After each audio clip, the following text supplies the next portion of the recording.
Aloha, Reject Nation. It's Greg Alba here. And I'm Jonold. We're going to watch today from Cinefix 10 Best Character Introductions of All Time. Oh, man. You see, over at our Patreon, we do weekly Q&As as well as TV show reactions for many shows. That includes Attack on Titan, just finished Season 2, My Hero Academia, Full Metal Alchemist Brotherhood, Gotham, just finished Season 1, Riverdale, and also Supernatural, just finished Episode 12 of Season 1. We're really almost caught up. And John does music video coverage with one of our top reward tiers. Whatever video you request, we must definitely do. And today comes from Andrew A. Dennison, who loves Cinefix like a mofo. Let's watch this video first. And side note, I think Cinefix is one of the best YouTube channels of all time. You only get one first impression, and that goes extra for movies. How we meet a character can define how we feel about them through the entire film. So, we're breaking down all the different ways characters That's why you have to save the cat. 10 best character introductions of all time.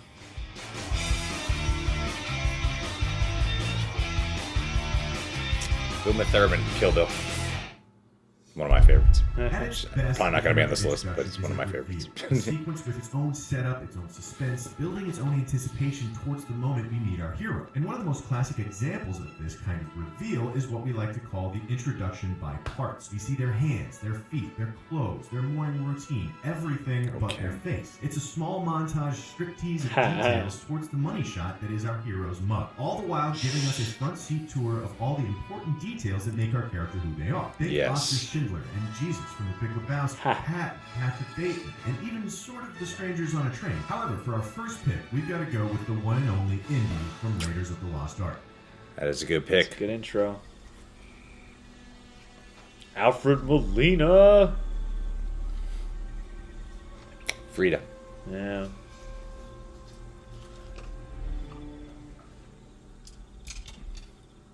Whoopsh.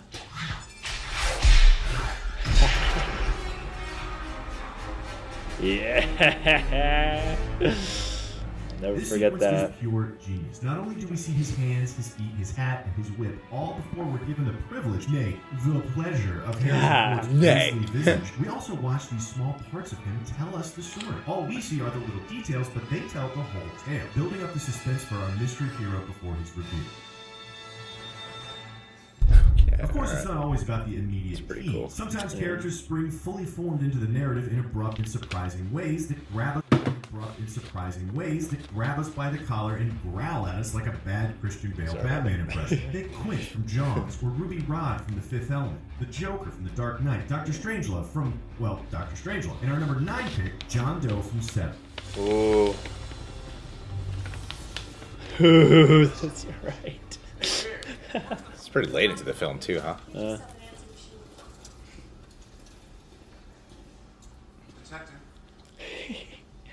Oh, it's weird watching this now. It's even better. If you haven't seen Seven by now, you might want to go ahead and skip forward about 45 seconds because otherwise we're about to mess up your day. You're looking for me. Seven is 95 minutes into its 120-minute runtime, with detectives Pitt and Freeman not much closer to their serial killer than when they started, when he just shows up in the police station, covered in blood. And it's Kevin fucking Spacey. You go to the movies, the poster says Brad Pitt, Gwyneth Paltrow, and Kevin Spacey. And 95 minutes in, you haven't seen Kevin Spacey. Who do you think's going to be Kevin Spacey? Doesn't take a detective, but Kevin Spacey basically gave the studio an ultimatum. Told them he'd only do it if they didn't give him top billing. And then went completely ninja on the press. He shows up 80% of the way through, and we never see him coming. And god damn, does it work. Why would he get top billing?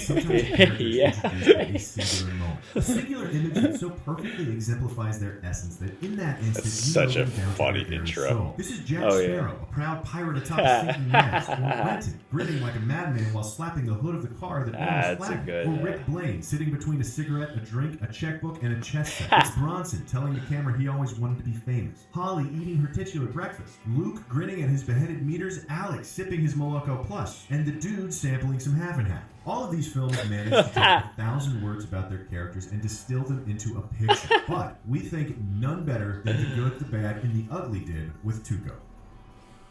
Ooh. I don't remember this introduction. Oh wait, yeah, I do. Yeah. Let's count all the things we learned about the man in all of about 2 seconds. He's a glutton, a drunk, a wanted man, armed, creative, and a massive buffoon. Combine an almost too hilarious bevy of hand props with a, let's say, creative method of entry, and button it up with the iconic good, bad, and ugly freeze-frame music combo, and you've got the makings of a legend.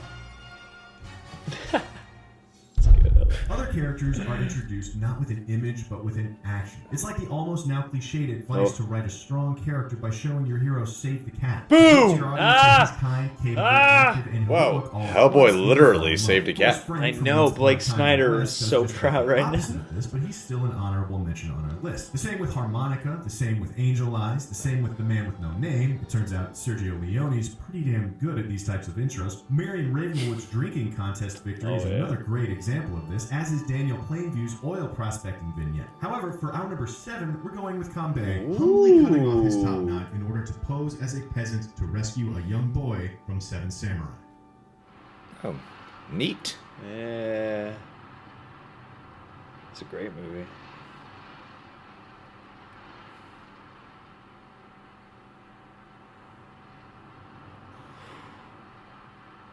Don't do that, man. Although we haven't seen every movie in existence, we're with Roger Ebert in thinking that this might just be the original example of the now pervasive tradition of the action hero starting off the story with an unrelated act of heroism. Perhaps even the first saving of the cat. It's also probably where Leone got the idea for all the iconic character introductions that color the beginnings of his spaghetti westerns, seeing as how he drew so much on Kurosawa for inspiration. Kambe's is a brief foray that speaks to both his capabilities and his moral character. It combines cunning, compassion, sacrifice, and violence to quickly teach us about and make us like it, and it works perfectly. Kambe is a badass for the ages, and it takes us all 2 minutes to know it. Our next 2 slots go to those iconic star moments where a character bounds into the story with a wink and a grin and all the charm and charisma That in is the a world. damn and you see good how intro, goddamn eh? awesome it is. Kind of unforgettable entrance that's quintessentially classic Hollywood. Damn. And we're splitting this category up into 2 slots because we're dividing it down gender lines so we can see how kind of fucked up the difference is. See if you can spot the pattern. Male stars are introduced like this.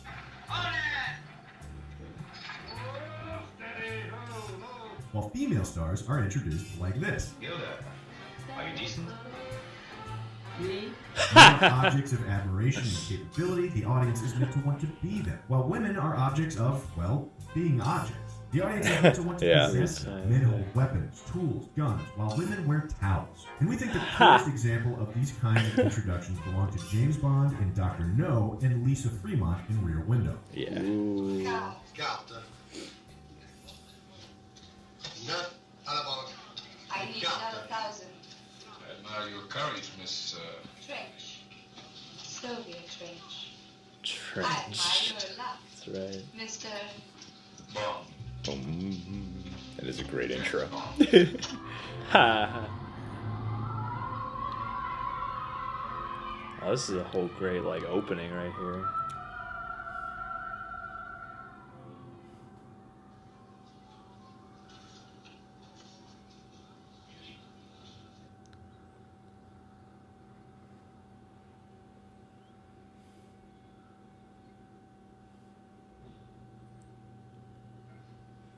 So we should This do is a the introduction of our classic biopic. spectatorship Yeah. theory comes in handy to see the gender difference. Your Notice shadow how comes Bond up across does the my look, face. while we look Lisa in the eye. Bond is shown in over the shoulders, while Lisa is shown in direct POVs. James Bond is effortlessly cool, while Lisa has us falling in love. Now, we're not condemning the use of men as objects of cool or the use of women as objects of romance. It happens in the world all the time. Both of these are natural, normal things. They're just not the only natural, normal thing. The problem is that in movies, women are almost exclusively objects of romance, while men get to occupy lots of varied roles. But even they are often pigeonholed into the uber-masculine, uber-suave action. Yeah, what the hell, man? What Every gives? woman with no Let us be introduction is in vulnerable this and category, attractive. which speaks significantly to the role of women in classic cinema. It's not fair how men are treated with variation of coolness. It's usually reserved for the big bad and a big reveal that immediately says shit's about to go down. Big sexy beasts done Logan, A New Hope Darth Vader, and Tim Burton's Joker. However, come on, who does this better than Fritz Lang with his murderer in M? Oh, Never damn. seen this one. I saw this in a theater a couple of years ago. Is this where the song comes from? Which one? The song Oh. we're hearing. I think that's a classical piece in the Hall of the Mountain King.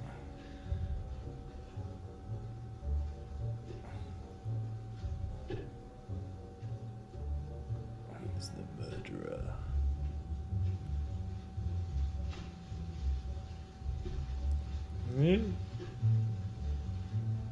Cool. Oh, that is cool. Du hast aber einen schönen Ball.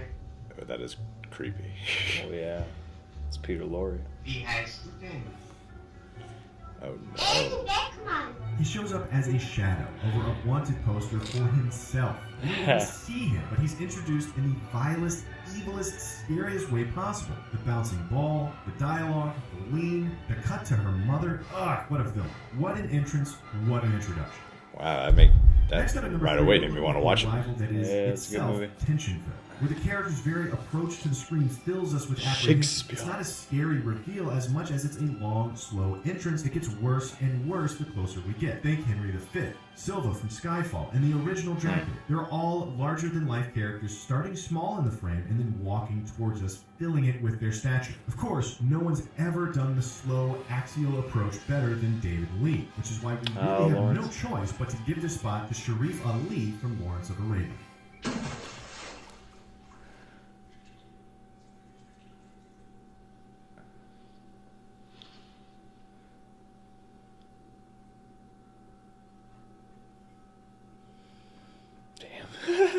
Wow.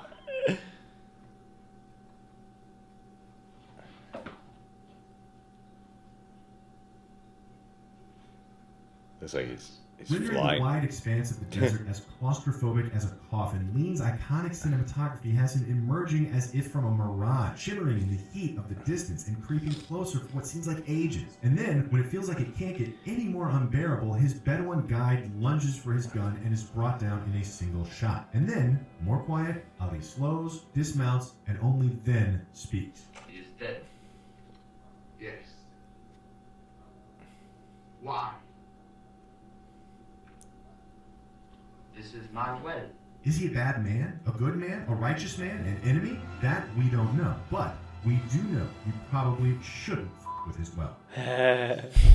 Closing in at number 2, we have the long-awaited reveal. The character whose reputation precedes him, who has been talked about and rumored and pursued and sought, Gatsby. who is by now more myth and legend in our mind than a face, a symbol of something rather than the thing in itself. This is Bill from Kill Bill, Oberhausen from Hey, they Spectre, shouted him Superman, out. and Colonel Kurtz, and definitely Hannibal Lecter. However, if you know us, you already know who we're gonna pick. Harry Lime from The Third Man. What kind of a spy That do you is think a you are, bitchin' Special intro. One? What are you My tearing girlfriend me showed me for? this movie. Cat got your tongue? You better save that cat. Come on out. That's Come a on, good come shot. on, whoever you are. Step out in the light and let's have a look at it. Harry? Who's your boss?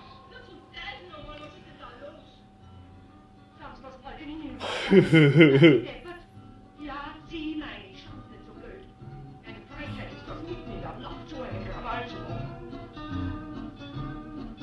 If you were to accuse our list maker of having a hard-on for Harry Lime, you wouldn't be far off base. With so much time dedicated to rumors of his notoriety, how could the actual man possibly live up? But that is the magic of cinema. Sometimes the man on the screen can be larger than life, and I don't think it happens anywhere else better than here. First of all, it's Orson Welles at his most mischievous. And that face, maybe it's our rose-tinted nostalgia glasses talking here, but for our money, we've never seen a face that gives us more boundless, unending glee. Combine it with the lighting cue, the music, the camera move, and the classic third man cant, and somehow Orson Welles makes the rumors look small. And finally, Damn number good. 1, we're looking at the introduction that comes with a reversal of expectations. Maybe we heard one thing or anticipated something else, but the person we meet surprises us altogether. Ha, Often played that's for a good comedic one. effect, this is Inspector Clouseau from Pink Panther, or Mozart from Amadeus, or Bela Lugosi from Ed Wood. But today, our number 1 goes to no other than Willy Wonka. Oh yeah. Good choice. He improvised this moment. That is a good choice. Yeah. Or insisted upon it or something. Unexpected. That's where the number 1 category is. That's a good choice. It's a good category. Comes out limping. Yeah, that's cool. This guy can't possibly be a famous chocolatier. Look at that limp.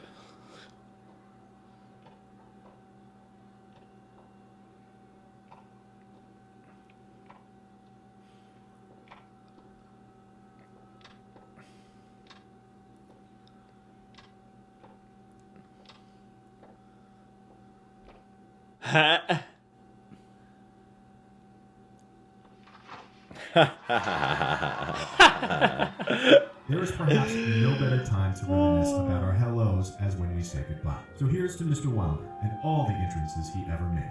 Thanks for the laughs, Gene. Cheat? Oh, dude, yeah. These are some great ones. Oh, the producers.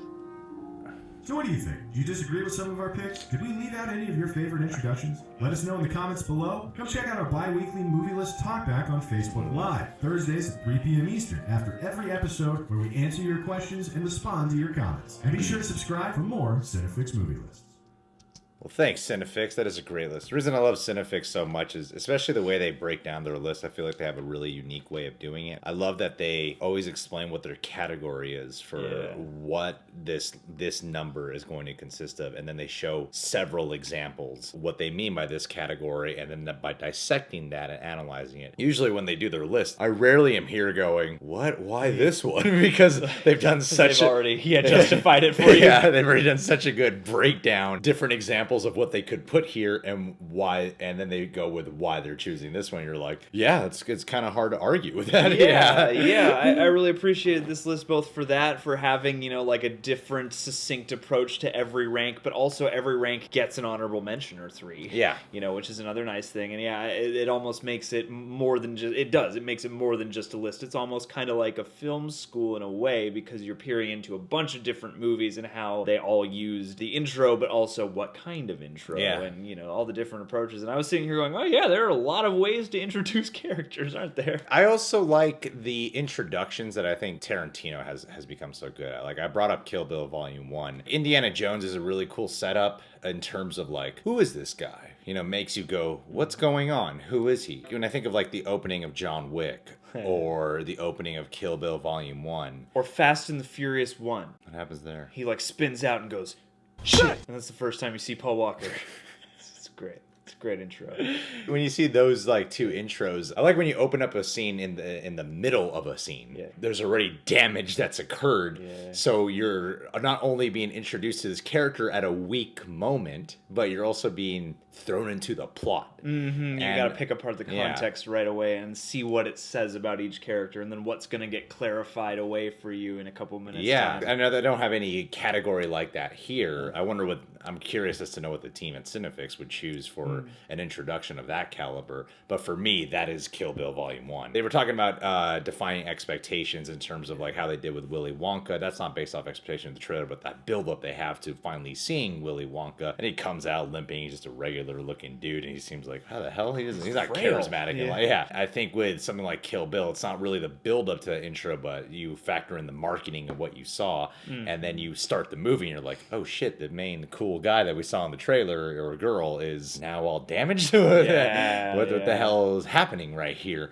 It causes you to raise so many questions and has this sense of immediacy that I really do appreciate a hell of a lot. Well, and I appreciated too the way they handled the 5 and 6, split together with the like, here's the common intro for a male protagonist, and here's a common intro for a female protagonist, and how they very much differ throughout, cinema history. And that's something that you can even still see today. You'd lose count trying to keep track of how many like oogly, female like whip up into frames there are, or like the track up on, your strong male protagonist or whatever. And I thought that was like a cool way to also tie in just like a cultural context to the list as well. Well, I feel like Michael Bay has really helped redefine that, though. Definitely, yeah. Every time Megan Fox showed up on screen in Transformers, she was always in a suit. And, conducting business and in charge of a bunch of men. yeah. And Yeah. it was really awesome. Well, and capable. I mean, think of how many cars she fixes in those movies. Like, Mm-hmm. totally showing off her skills and prowess as an auto mechanic, and nothing else besides that. They were talking about with their first category with people getting ready, looking at their clothes, their items before you see the face reveal to properly introduce them. Little lifestyle Yeah, like flourishes. Patton or American Psycho. For me, it would definitely have to be Batman and Robin. When they're getting ready in their both of them, they're not only are you establishing one character, you're establishing two. Mm-hmm. One's Both of Batman's nipples. both, yeah. And then the supporting character is George Clooney. Yeah. It's all about the bat nips. And the close up on the glutes and stuff, Yeah. The thing with Cinefix here, it's like sometimes we'll talk about Watch Mojo, and it's fun to like talk about the movies they said or like what I might have put in this category instead. But here, like they do the honorable mentions, you're like, yeah, those are the best honorable mentions for that category too, Totally. This list, I feel like kind of safeguards you from just the argument overall of like, you idiots, you forgot this movie. Yeah. You can just include so many more movies. I feel like Watch Mojo's lists are mostly like cultural relevance, and that's sort of the main driving criterion. So like, having this be more broad is good. And I really like their pick for Kevin Spacey for John Doe in 7. Because, first I was really fascinated by the fact that Kevin Spacey was like, I'll only do it if I don't get top. Like, why would you get top billing? Whoever's on the phone with him is like, you know what, Kevin? I think we might be able to make that work for you. I'll talk to somebody. I don't know. Was he even that much more popular than I don't remember the time if Kevin Spacey was so much more popular than Brad Pitt and Morgan Freeman. Oh yeah, Was he? one Kevin Spacey is worth a Brad Pitt and Morgan Freeman set together. Like, what? They were talking about like those abrupt intros, ranging even from like Chris Tucker and Fifth Element. For me, I would probably go with Amelia Clarke in Terminator Genesis. Come with me if you want to live. That is an example of that kind of intro. Yeah. Come with me if you want to live. You know? She's a badass Sarah Connor type. And it homages and harkens back to many a thing in that intro. And I like their pick for Tuco and The Good, the Bad, and the Ugly.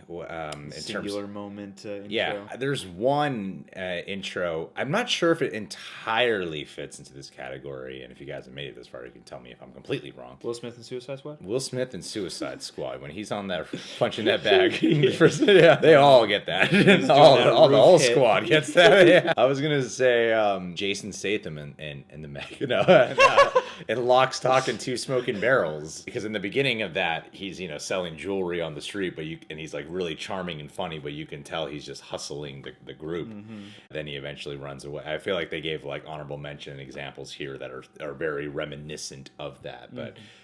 The one that came to mind for me of this example was Lock, Stock, and Two Smoking Barrels, which I if you haven't seen that movie, that's a great opening. Also, Johnny Depp and Mordecai. Ooh, haven't seen it yet. Best intro. This category actually kind of made me think of the original Spider-Man for some reason. With the combination of the narration, then you cut and it's just Peter outside the bus, like slapping the side, and you're like, "Aw, Pete." It's not one of the best of all time, but the Doomhead intro from 31 is a pretty gripping intro for arguably the most memorable character in that whole movie. Or a billion Marvel characters. Oh yes, all the Tony Marvel Stark characters. when he's in the RV and he's drinking and he's like the suited up schmoozing one. with the soldiers.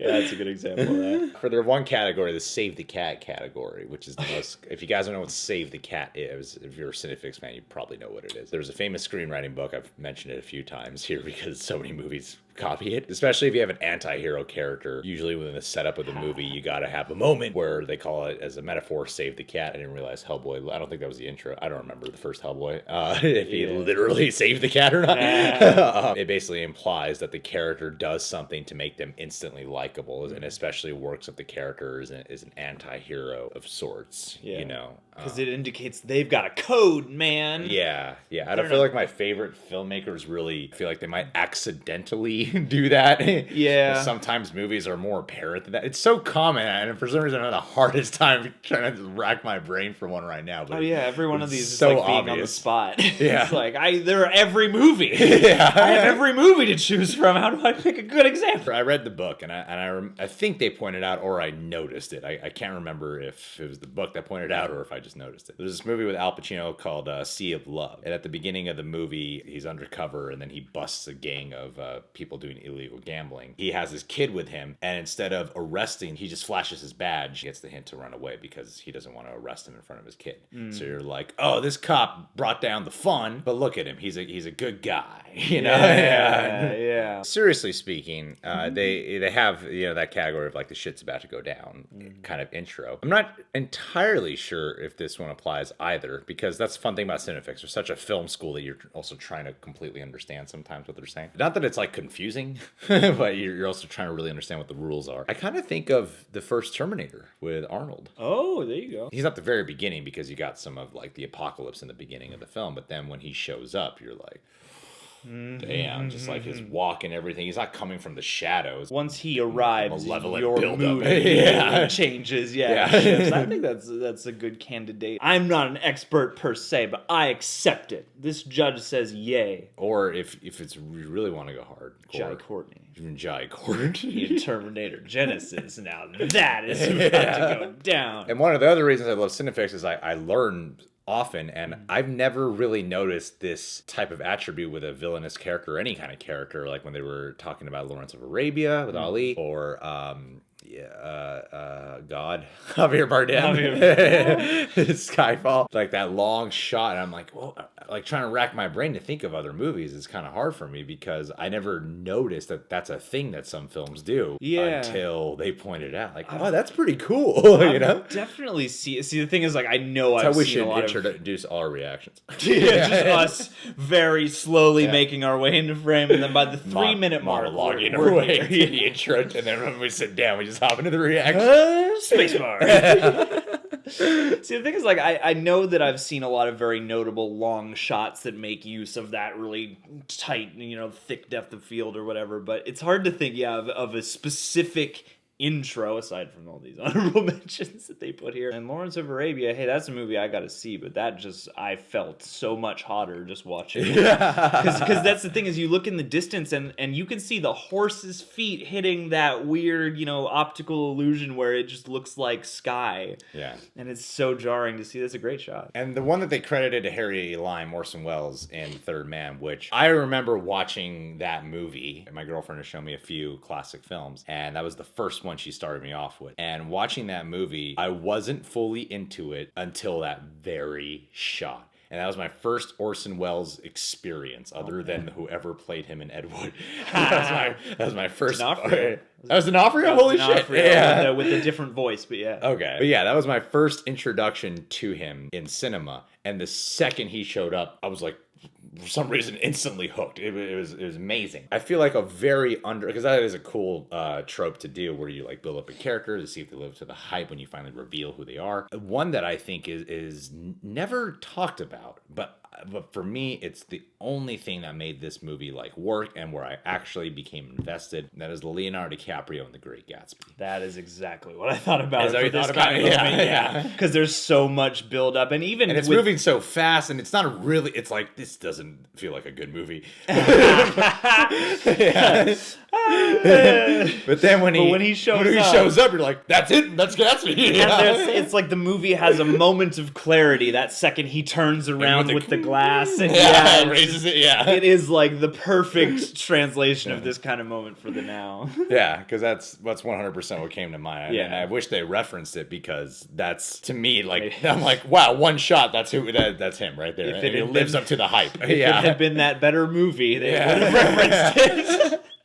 And then the number one slot, you know, with Willy Wonka and the sort of misleading intro. Oddly enough, I don't know if this is like a perfect example, and it kind of combines with the first one, so bringing the list full circle. But I was reminded of the movie Elf, when they're introducing Peter Dinklage's character, because they're building him up so much as this like titan of children's literature, and then they do one of those intro by parts where it's like he's strolling in, it's like the back of his head and people are all turning their heads and stuff, and then he comes in the boardroom and you realize he's a little person. Yeah. And you're just like, your whole expectation is completely rearranged by that moment. And so like, while it is markedly different, and also hats off to Gene Wilder, because every time I see that pratfall, I always think he's gonna hit his face. Like, he really had like the perfect somersault timing. But yeah, I don't know why that was the first scene that came to my mind. No, I mean, that's actually a really good example right there. Yeah. Well, yeah, I mean, Andrew A. Dennison, thank you so much for recommending this guy. Man. Andrew is a guy who lives in somewhere in Michigan. Great Mitten. Great Mitten, all the way from the Kalamazoo is what he says Kalamazoo. right here. And this guy's been watching The Real Rejects for so many years that I'm surprised we're only now talking now. Like when we first started talking, he was mentioning how he was, it reminded me of the days when Tyrone and I, like before we ever became like actual friends, of how we would like react to each other's videos. That's what was our weird way of communicating with each other without communicating. Yeah. And this guy is such a huge film buff, and I hope that down the road you can make it out to LA and maybe do something with film, dude, because clearly you are, when we talk, that film enthusiasm really shines through. The fact that you love Cinefix, you got to be a film buff. Yeah, so man, come out here and work at Amoeba yeah, dude, it's the way to go on the movie floor. right before it closes. Yeah. Right before they move to a much smaller place and don't need that many employees. But dude, thank you so much. Thanks for being a part of our Patreon page, man. And thanks for this request. Yeah, and thank you, Cinefix. And thank you for watching. Guys, you can subscribe to the Reject Nation, click that notification bell, and check us out on Patreon. TV show reactions, Q&As. We'd love to have you become a Patron today.